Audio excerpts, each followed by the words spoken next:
Hey you and welcome to this video where I will help you out how to buy crypto on TradeZero. And we are here at our home tab.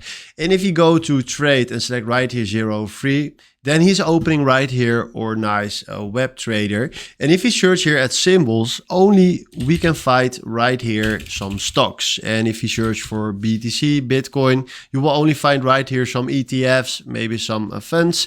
And you can find directly Bitcoin to US dollars.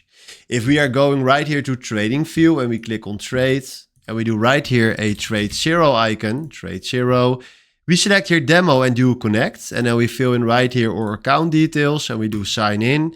You will see at trading view that if you go here at the top, you can find Bitcoin to euro. And if you click here on the cross, you will find right here everything from TradeZero that you can trade, and there is nothing like crypto.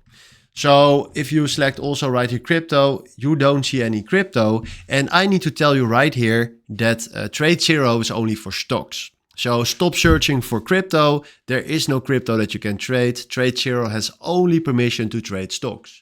So hopefully this was the video where I was looking for. Thanks for watching and have a wonderful day. Ciao.